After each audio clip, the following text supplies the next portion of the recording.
Hey guys, আসসালামু আলাইকুম। Welcome to my YouTube channel. তো গাইস, আবারও কিন্তু বাংলাদেশ থেকে কিন্তু ফেসবুক ব্যবহার করা কিন্তু বন্ধ হয়ে গিয়েছে। দেখতে পারবেন যে আমরা যদি এইখান থেকে ওয়াইফাই বা মোবাইল ডাটা দিয়ে আমরা ফেসবুক মেসেঞ্জার ব্যবহার করতে চাই, সকলেই কিন্তু একটা প্রবলেম ফেস করতেছে। সকলেই কিন্তু এইখান থেকে কোনো কিছু কিন্তু ব্যবহার করতে পারতেছে না।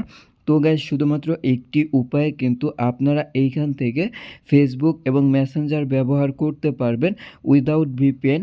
তো এইটা আপনারা কিভাবে করবেন, চলেন আর দেরি না করে শুরু করে দিই আজকের ভিডিও। তো এইখান থেকে ফার্স্ট অফ অল আপনারা চলে যাবেন আপনাদের মোবাইল ফোনের প্লে স্টোরে। তো এইখান থেকে আমরা আমাদের মোবাইল ফোনের প্লে স্টোরটা ওপেন করে নিচ্ছি এবং এইখানে সার্চ করবেন ওপেরা মিনি। ওপেরা মিনি দিয়ে সার্চ করলেই দেখতে পারবেন আপনাদের সামনে এরকম একটি অ্যাপ্লিকেশন চলে আসবে। তো সর্বপ্রথম অ্যাপ্লিকেশনটা আপনারা ইনস্টল করে নেবেন।